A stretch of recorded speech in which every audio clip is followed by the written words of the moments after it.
You're watching the KOAM Morning News on Fox 14. Right now at 7, a fatal crash in Wilson County, Kansas.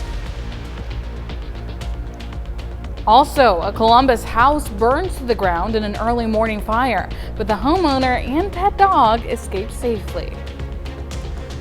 And it's going to be a cool start to your Veterans Day, but it also is going to be windy. We'll have details about how windy it's going to get coming up. The 4 states' most watched news starts now.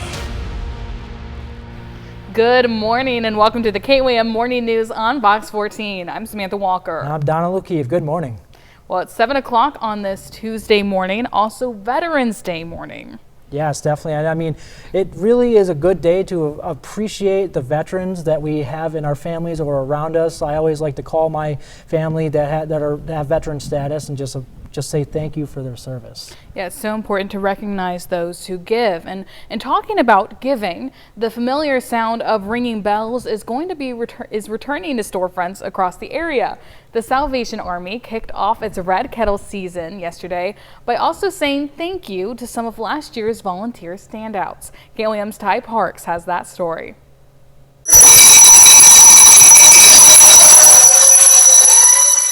And with that sound, the 2025 Salvation Army Kettle season begins. Raising money with our kettles is the biggest fundraiser we have. You know, we send some mailing out for mail appeal money, but for the most part, a lot of our money comes in with our kettles.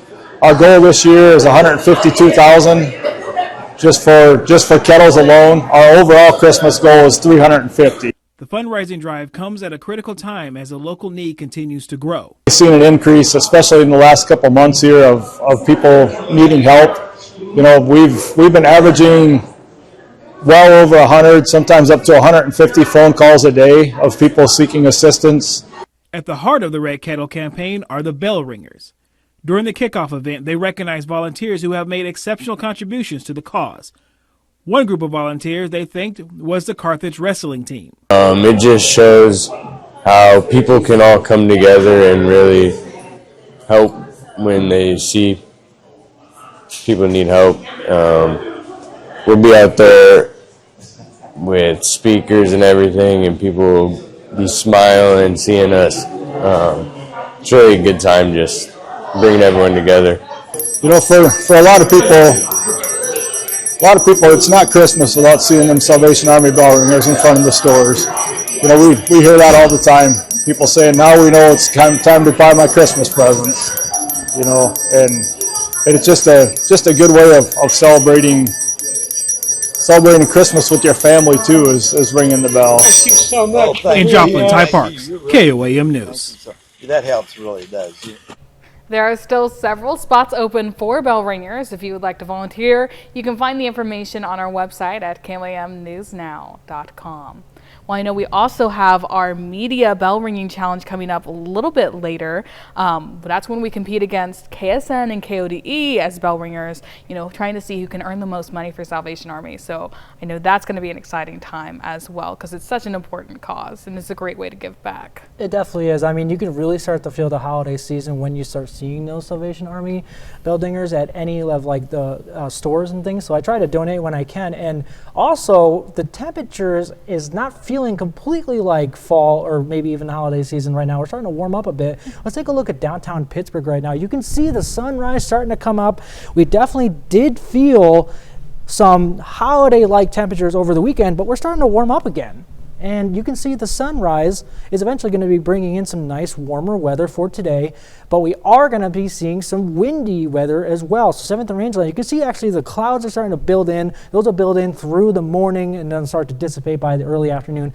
Rangeline I-44, people are starting to get out the door, do their morning routines. Our fog tracker looks really good. So like I said, if you're out driving, really good driving conditions, despite it being on the colder side this morning.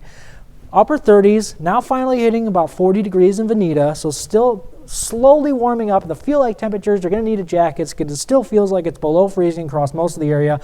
upper 20s and lower 30s across the area. It's definitely still feeling cold at this moment, but it will warm up, I promise you. Future track for today. This is what we're talking about for the wind, though. Out of the southwest, we're going to see winds all through the afternoon, dissipating clouds by the time we get to about the 4 o'clock hour, but those winds are still going to be there, gusting about 45, maybe even 50 miles an hour through the morning into the early parts of our evening. So for today, getting up to 62 degrees, but we are going to see those stronger winds. So even though it's going to be on the nicer side for the temperatures, a little unseasonable, about average for this time of year for temperatures, but the winds are the biggest factor. Like I said, gusting 20 to 25 miles an hour with gusts up to 45 to 50. But that's a look at your first forecast.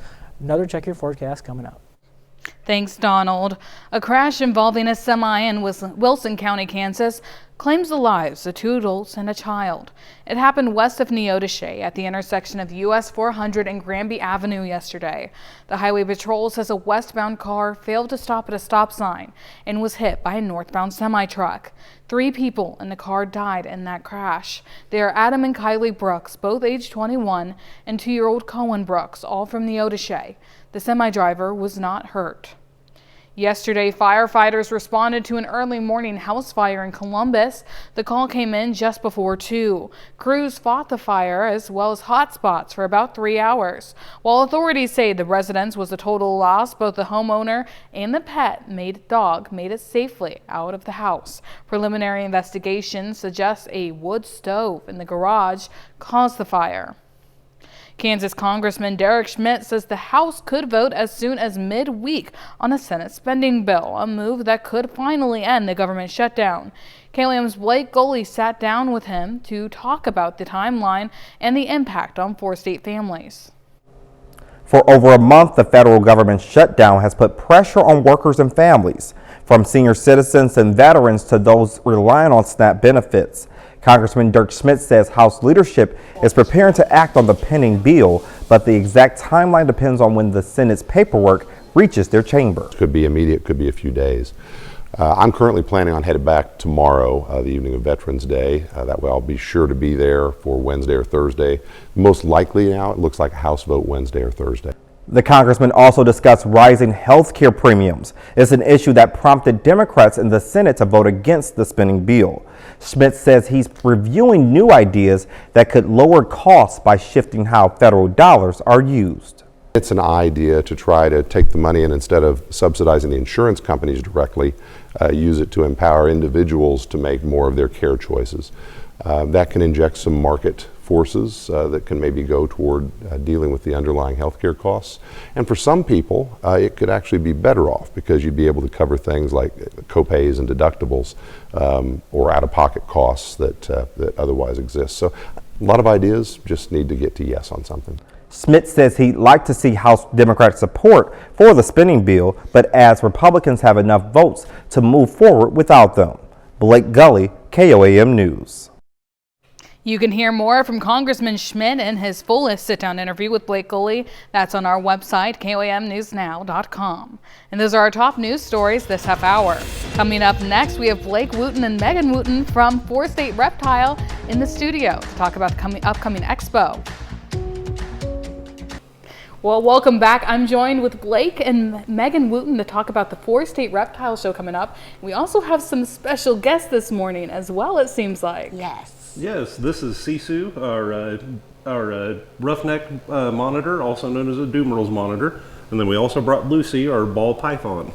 These are just a couple of animals that you may see at the 4-States Reptile Expo this coming weekend on November 15th and 16th. Amazing.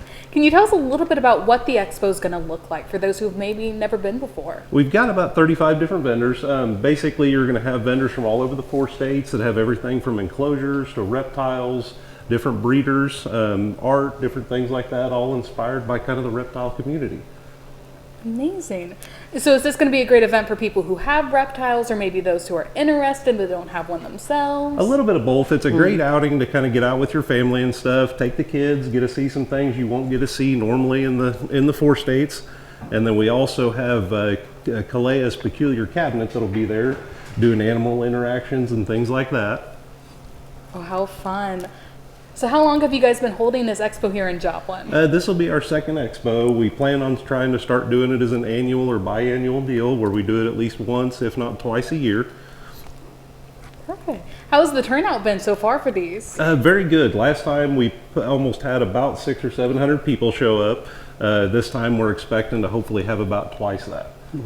Perfect. So I know it sounds like it's a great opportunity to kind of maybe get up close and personal with some of these animals that maybe you've not gotten to see before. Yeah, ask some questions you don't really get to normally.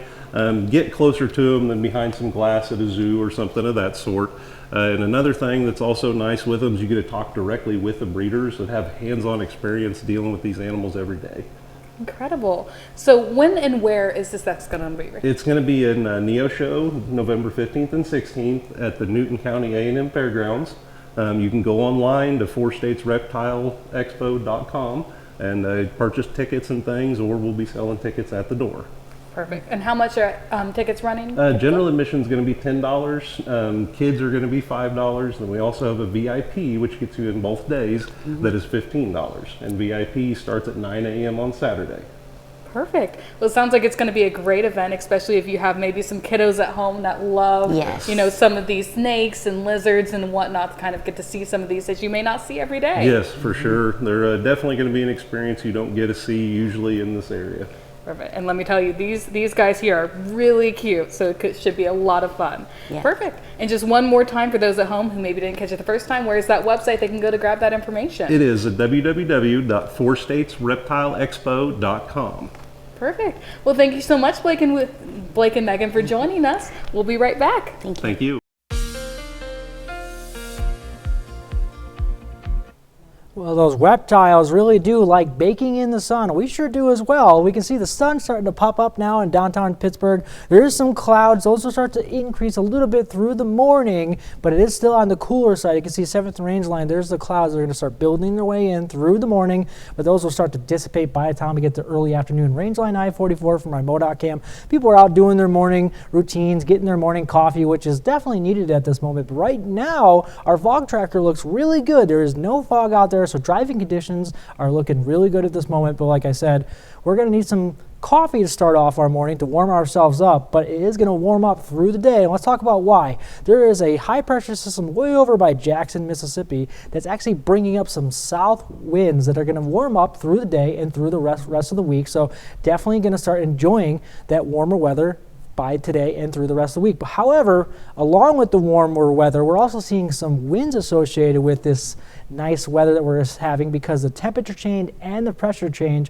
brings in some stronger winds as systems push in and out. So we're going to see gusts today about 9 a.m., about 45, maybe even pushing 50 miles an hour for today, and that will continue through the morning. Then we can see like right about maybe even 55 possible by about noon. Then we progress through the afternoon into the evening, and by Wednesday morning, the winds will start to die down, and we'll start to see some nicer weather start to actually push into our area. So for our future track, so today at noon, you see those south winds are really coming in, really going pretty quick. There is going to be some decreasing clouds through the morning into the afternoon. By about 4 o'clock, still some pretty strong winds, but clear sunny skies. And then once we get into Tuesday night and into Wednesday morning, we see the winds are going to start calming down, but it is going to be a clear night. And there is going to be a wind shift by the time we get to 5 a.m. on Wednesday. We can see some northwesterly winds start to push in, but Wednesday is still going to be pretty nice overall. By the time we get to the Wednesday late morning and into the early parts of the afternoon, the winds are going to shift from the north to back to the east and still have some nice sunny skies, and it's actually going to be a little bit warmer than it is today. So pretty nice couple of days for today and Wednesday. But currently our temperatures are not as warm as we would want them to be. We're seeing temperatures still about the upper 30s to lower 40s, 40 there in Joplin, 40 in Veneta, and 37 over at Independence. So definitely still need a jacket as you're getting out the door, because it still feels like it's below freezing for our feel-like temperatures. We're seeing upper 20s and lower lower 30s for what it feels like at this moment. So like I said, keep that jacket ready to go because we're not going to warm up too much through the morning. 39 degrees at 8 a.m. Cloudy skies will start to slowly decrease through the day, getting up to 52 at 11 a.m., but the winds are going to be the biggest factor for today. But our high is going to be 62, and that's going to be about the 3 o'clock hour. Like I said, winds decreasing through the morning into the afternoon, eventually leading to sunny skies, but south winds 20 to 25 miles an hour, gusting up to 45, 50, maybe even 55. So if you have anything outside, like your trash cans or yard furniture, make sure you tie them down. You really do not want them to be down the street or in your neighbor's yard because of how strong these winds are going to be. For overnight, we're going to drop down to 57 at 6 p.m., getting down to 48 at 10 p.m., and our overnight low is going to be 40 miles an hour, or 40, not 40 miles an hour, 40 degrees, but the winds are going to be calming down through the overnight, which is going to be nice. All right, looking at our 10-day here, 62 degrees today on the windier side, 67 for tomorrow, a little bit warmer, sunny skies through the week, possibly getting up to the 70s again on Thursday and Friday, which is going to be very enjoyable. But then we can see by the time we get to Saturday into Sunday, another front is going to be pushing in, bringing in chances for some rain and slightly cooler temperatures, but not as cold as it was last weekend, seeing those temperatures through next week about the mid-50s. That's a look at your forecast. More news and weather coming up. Well, welcome back. I'm joined here with Angela Meyer, who's going to tell us about a couple of really exciting events coming to Crawford County and that area community soon. One being a night with Teddy Roosevelt, a chance to maybe meet a president. Definitely. So November the 20th, we're at the Stillwell Hotel. The Stillwell Heritage Education Foundation is bringing in one of the most recognized and authorized reenactors that plays Teddy Roosevelt. He's been on the History Channel. He's been in IMAX documentaries and shows that Robert Redford's narrated, and he'll be at the Stillwell Hotel. Amazing. So can you tell me a little bit about what this fundraiser is for? What is the Stillwell Foundation? So we're kicking off our capital campaign. About 30 years ago, there was a driving force in the Pittsburgh community to renovate the Stillwell. And it had fallen in disrepair. Obviously, a lot of famous and more infamous faces had graced the Stillwell, and we've turned it into, several years ago, they turned it into low-income and senior housing. And so now it's time for that necessary repair. If you think about fixing up your home, the Stillwell's no different. It needs care and love and a remodel every now and then. Yeah, well, a great way to kind of, help support a historic building by, remembering and honoring some history as well with Teddy Roosevelt. Definitely. So Teddy Roosevelt spoke at the Stillwell, and so we'll bring the reenactor in. His name's Joe. He's been in government and was president for Boys Nation, which is a lead-in after Boys State for as a kid growing up, and really loves Teddy Roosevelt. And when you talk to him on the phone, sounds like just what you think Teddy Roosevelt would sound like. And he'll be here all day. We're going to get him in some of the schools and on campus at the university, and then you can pick up tickets that night for $45 to have dinner and entertainment with Teddy Roosevelt. Well, that'll be so exciting. For those who are super interested in this event, like I know there's probably a lot of people at home who are, is there a certain place they should go to look for more information or to think about purchasing those tickets? Sure. So you can look up the Stillwell event on Facebook. If you go to, and the URL to buy tickets is kind of long, so it's givebutter.com/Stillwell, and Stillwell only has one L in front of it. TR's and Teddy Roosevelt event. So you can pick up tickets there. It's $45 for just dinner. So that's dinner, dessert, and obviously the entertainment with Teddy Roosevelt. If you're an adult, there'll be some adult beverage options. And then we also have meet and greet tickets. You can come at 5:30 that evening and be able to meet him for an extra $20. So $65 gets you a whole lot of fun. Silent auction participation. Amazing. And then I know the holiday season is quickly approaching, and it sounds like ARMA is ready to help get us kicked off and kind of get in that Christmas holiday season. It is. So it's the 4th annual ARMA Hometown Christmas, 9 to 3 on Saturday. And the cool thing about it is every store, which is over 20, a lot of people don't realize ARMA has that many businesses, but we have over 20 participating businesses, and we'll all be giving away a wreath, a tree, or a gift basket. So you can go store to store. Santa Claus will be there. There's a photo booth. Kenny's Hardware is doing French cookie demonstrations, so you can try a French cookie if you haven't. Buy a cookie iron from Kenny. Mingarelli's table will have all kinds of biscotti and different treats. My store, the Well-Traveled Chef, will have all kinds of specials and sales. We've got Blue Dog Wine. There's 3 places in Arma that have craft vendors. Behind the Well-Traveled Chef, we'll have food trucks and vendors. The Golden Era Senior Living Center will have vendors, and I believe the high school has vendors as well. And like I think you were telling me a little bit earlier, this event has just gotten more and more popular every year. So it sounds like there's going to be a big turnout. It is. It's our 4th year, and it seems like every year attendance just doubles. We'll have some, the street will be open, so that way people can park closer if they have trouble walking. There's tons of parking available. It's supposed to be great weather, so I hear. So you can come out and really enjoy downtown Arma. A lot of people, if you haven't been to Arma, it's the perfect reason to come. We have a really cute, quaint community, and we're really excited to have people in town. Perfect. And it's this Saturday, 9 to 3? It is, November the 15th, 9 to 3. Well, thank you so much, Angela, for joining us. We'll be right back. The 4 states' most watched news starts now.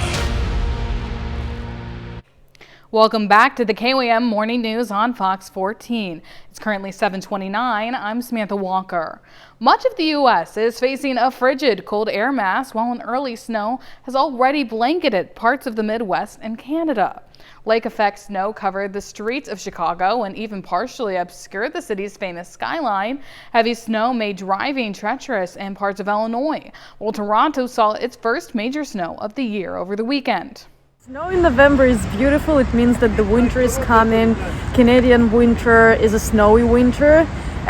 So that's hopefully a good sign that we will have a beautiful Christmas mystery and a snowy winter. All good signs. Back in the U.S., Michigan's Upper Peninsula received several inches of snow by Monday morning. With last night's Senate vote, the baton passes to the Republican-controlled House to end the government shutdown. But in the meantime, flight delays and cancellations keep piling up, and millions of people are still waiting on SNAP payments. Fox's Rebecca Castor has the latest from Washington. Another difficult day for travelers Monday, with more than 7% of all scheduled U.S. flights canceled and thousands of delays, despite progress to reopen the government. If I could vote every single legislator out on both parties and start with some people that are boringly neutral, I would do it. Air traffic controllers have now missed a second paycheck. Coworkers have taken a second job. They're up till midnight driving Uber because they can't pay their bills. Everyone's questioning if they can pay their mortgage. That uncertainty, that fear, creates a distraction that no air traffic controller should have to carry. President Trump is now demanding controllers who called out get back to work, and says he's recommending a bonus of $10,000 to those who didn't take any time off during the shutdown. Before the shutdown, air traffic controllers got sick. During the shutdown, air traffic controllers get sick. After the shutdown ends, air traffic controllers will get sick. They absolutely not only deserve their pay, they deserve to be recognized for what's going on. Meanwhile, a delay in SNAP payments is leading to long lines at food giveaways and increased demand at food banks across the country, after the Trump administration ordered states to undo any steps taken to fully fund these benefits, only approving partial payments for now. We don't have any money for food.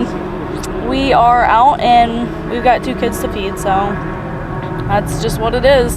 Some states already issued full SNAP payments for November before that directive came down, and they've filed a court order to ensure they don't have to claw back any money.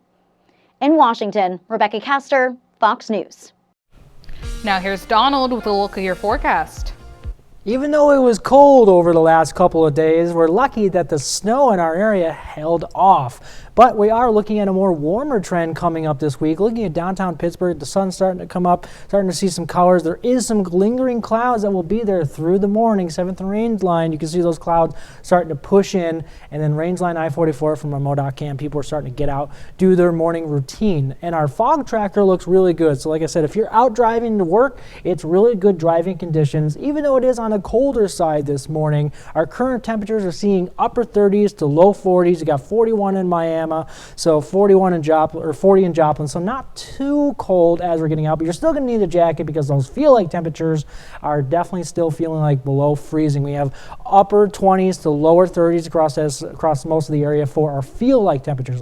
But the thing is, though, is the wind is the big factor today. Our future track today at noon, those clouds that you saw are going to start pushing off by about noon, 1 o'clock, but the winds are going to be increasing through the morning, gusting about 40, 45, maybe maybe even 50s, and that's going to continue through the afternoon, even though it's going to be sunny skies about 4 o'clock, and even into the evening time when we get to 6, the winds are going to start slowly dissipating, but still going to be a pretty clear night. So planning your day, we're going to see 43 degrees at 9 a.m., 58 at noon, decreasing clouds, but the winds are going to be there, reaching 62 degrees for our high at that 3 o'clock hour. But like I said, the winds are the factor today.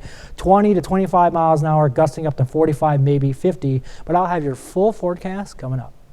Thanks, Donald. JROTC students from Carl Junction paid their respects to fallen veterans yesterday. The cadets placed flags at Mount Hope Cemetery in Webb City yesterday ahead of Veterans Day today. The students also placed flags along the range line on the eastern edge of the cemetery. They also filled out their busy day with a trip to the Veteran Memorial Wall. This marks the 3rd year of the JROTC program at Carl Junction. The CPKC holiday train is rolling back into our area. Folks in southeast Kansas can expect the train to make a stop in Pittsburgh at 11 a.m. on Saturday, November 29th, then on to a stop in Joplin at 1 p.m. The holiday train combines an engine and train cars specifically decorated for the season. One of the center box cars converts into a stage for a live 30-minute holiday music performance. Smash Mouth and J.J. Wild will perform for the Joplin stop. The holiday train raises money, food, and awareness for food bank support. For more information, head over to our website, KLAMnewsnow.com. Well, Pitt State STEM students will soon be able to take their studies to the next level. KLAM's Kenny Foreman was there for the groundbreaking of a new facility that's expected to leave an impact beyond campus. I'm standing right in front of the site of what's soon to be Pitt State's new Prove Out facility. The facility is expected to provide students with more opportunities for hands-on learning while promoting economic development throughout the community. Located right next to the Tyler Research Center, the possibilities for the new facility are endless. It's designed to help businesses test new materials, refine production methods, and bring new products to market right here in Pittsburgh, Kansas. This sort of thing doesn't happen by accident. It happens through years of fruitful win-win relationships. The projected 47,000 square foot project will allow students to pursue their curiosities in a way that'll be beneficial for everyone. Our students will be part of the research and the innovative practice and in investigating new ideas and coming out with solutions again that could really support industry and professional partners in making an economic impact for the real world problems that exist in our region. The idea is to create a space where companies will want to collaborate with the students' ideas to help grow their businesses even further. Businesses want to be close to facilities like this. They want to be close to students and the faculty like we have here at Pittsburgh State. So just really excited about what the future holds. And the school is already excited for their experts to help the students get started. We have some of the world-renowned scientists and they work in polymer chemistry. So ways of designing new materials that, for example, might be in the past not biodegradable, and our new materials could be more friendly to our environment and be biodegradable. In Pittsburgh, Kenny Foreman, KOAM News. That's a look at our top news stories coming up this half hour on the KLAM Morning News. Nursing students in Northeast Arkansas teach children that medical visits don't have to be scary. Welcome back. I'm joined with Charlene Patton from the Kansas Soybean Commission, as well as Roger, a local soybean farmer. You guys are here to show us a delicious dessert recipe today. It actually was a winner at the Kansas State Fair. I'll let you tell. Roger, who's going to say who won this recipe? You have that. All right. I'll let Samantha It looks say like Joyce Conrad won that. It got 3rd place in the snack category, so I think this is going to be a pretty good. And who doesn't love a good fudgy brownie? That's right.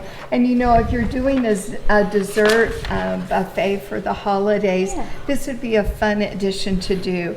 We start out, I've got some granulated sugar in here. You're going to go ahead and add the tofu. This is soft tofu that she has, and I'm just going to be mixing that in there. And while I'm mixing it, Roger, you can go ahead, you can add the vegetable oil and tell us why it's so important that we're using that. Well, soy oil has been proven to be scientifically healthy for you, and it's a healthy heart choice. It's good for your heart, basically. And we have a wonderful resource sheet that we're going to mail out with the recipes. It lists all the oils and tells you the benefits of them and why soybean oil is so good for you. We know we need 25 grams of soy protein every day for heart health, and that's recommended by the Food and Drug Administration. So we're getting that with the tofu in this recipe. Plus we're using a heart healthy oil. So great dessert recipe. Now, Roger, add the zucchini. Okay. So in this recipe, that's kind of her secret ingredient. She said either use zucchini or summer squash and grate 1/4 cup. So we have that in there. Then we have vanilla that we're adding. Great. And we have 1 cup of cocoa. So a lot of cocoa in this recipe. And then, Roger, do you want to add that flour there? Yes. That is our soy flour blend. And if you put in your flour canister 7 cups of all-purpose flour mixed with 1 cup of soy flour, you can use that for all your baking. And then again, you're getting that soy protein. Now we have a little salt and some baking powder. Yes, great. You can smell that chocolate. Yes, it smells pretty good. A lot of chocolate in there. So now what we would do is we would put it in a parchment-lined 8-inch baking dish. So just put that, and you know that works great because then when you get it done, you can just lift it right out. But when we put that in there, this is soy nut butter that we mix with some water and put in the microwave so it's nice and creamy. We would dollop that on top and use a knife and swirl it through so it goes through the brownie. And then the last ingredient to add even more chocolate is chocolate chips. Sprinkle those on top. How about that? Amazing. Well, this looks so good. If somebody wants this recipe, where should they go for it? They should go to the kansassoybeans.org. You can also call our 800 number, 877-KS-SOYBEAN, and we'll mail you all the recipes for November. Amazing. Well, this smells pretty good. Thank you so much, Charlene and Roger, for joining us. We'll be right back.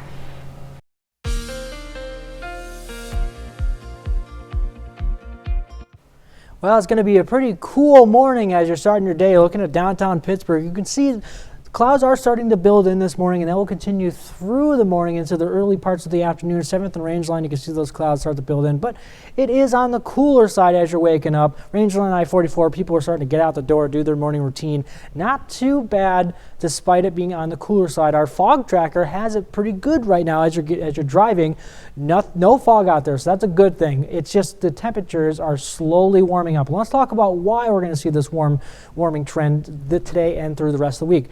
You can't really see it right now, but there is a high pressure system out by Jackson, Mississippi that is bringing in these southerly winds that will eventually warm up today and through the rest of the week. But also associated with these warmer temperatures, we're also going to see some wind today as well. And that is because the temperature change and the pressure change. So by about 9 o'clock today, we're going to see winds gusting up to about the mid-40s, maybe even hitting 50 to 50 miles an hour. And then by about noon, we're going to see possibly getting over 50 miles an hour, so 50 to 55 for the wind gusts associated with this. But then by the time we get to Wednesday or tonight into Wednesday morning, the winds will start to die down, and we won't have that strong of a winds as we start to settle into this warmer trend. But let's take a look at our future track. So today at noon, those clouds that you saw will eventually start to push out by early afternoon, but the winds will still be there coming out of the southwest. Through the afternoon, clear sunny skies, so it's going to feel definitely a little bit nicer, but the winds are still going to be there, like I was saying,